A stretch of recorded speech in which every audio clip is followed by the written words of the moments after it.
शिव पुराण श्री रुद्र संहिता द्वितीय खंड 14वां अध्याय। दक्ष की 60 कन्याओं का विवाह। ब्रह्मा जी बोले, हे मुनिराज, दक्ष के इस रूप को जानकर मैं उसके पास गया। मैंने उसे शांत करने का बहुत प्रयत्न किया और सांत्वना दी। मैंने उसे तुम्हारा परिचय दिया। दक्ष को मैंने यह जानकारी भी दी कि तुम भी मेरे पुत्र हो। तुम मुनियों में श्रेष्ठ एवं देवताओं के प्रिय हो। तत्पश्चात प्रजापति दक्ष ने अपनी पत्नी से 60 सुंदर कन्याएं प्राप्त की। तब उनका धर्म आदि के साथ विवाह कर दिया। दक्ष ने अपनी 10 कन्याओं का विवाह धर्म से, 13 कन्याओं का ब्याह कश्यप मुनि से और 27 कन्याओं का विवाह चंद्रमा से कर दिया। दो भूतागिरस और कृशास्व को और शेष 4 कन्याओं का विवाह तारक्षय के साथ कर दिया। इन सबकी संतानों से तीनों लोक भर गए। पुत्र पुत्रियों की उत्पत्ति के पश्चात प्रजापति दक्ष ने अपनी पत्नी सहित देवी जगदम्बिका का ध्यान किया। देवी की बहुत स्तुति की। प्रजापति दक्ष की सपत्नीक स्तुति से देवी जगदम्बिका ने प्रसन्न होकर दक्ष की पत्नी के गर्भ से जन्म लेने का निश्चय किया। उत्तम मुहूर्त देखकर दक्ष पत्नी ने गर्भ धारण किया। उस समय उनकी शोभा बढ़ गई। भगवती के निवास के प्रभाव से दक्ष पत्नी महामंगल रूपिणी हो गई। देवी को गर्भ में जानकर सभी देवी देवताओं ने जगदम्बा की स्तुति की।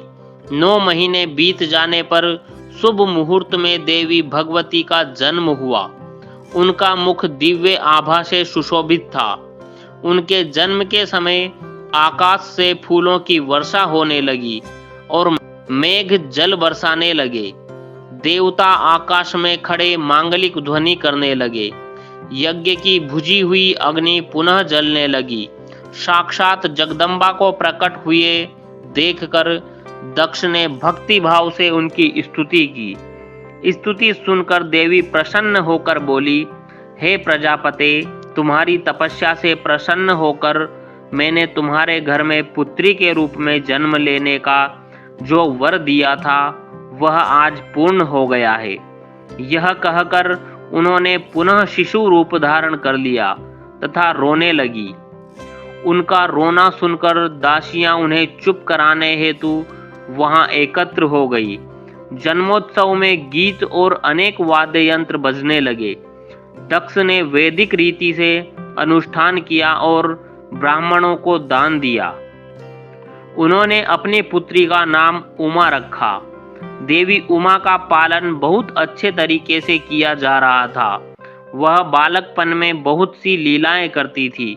देवी उमा इस प्रकार बढ़ने लगी जैसे शुक्ल पक्ष में चंद्रमा की कला बढ़ती है। जब भी वे अपनी सखियों के साथ बैठती, वे भगवान शिव की मूर्ति को ही चित्रित करती थी। वे सदा प्रभु शिव के भजन गाती थी, उन्हीं का स्मरण करती और भगवान शिव की भक्ति में ही लीन रहती। यह अध्याय यहीं समाप्त होता है।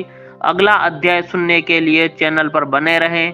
अभी तक चैनल को सब्सक्राइब नहीं किया है तो चैनल को सब्सक्राइब जरूर कर लें ताकि आने वाले वीडियो का नोटिफिकेशन आपको मिल सके। धन्यवाद। ओम नमः शिवाय।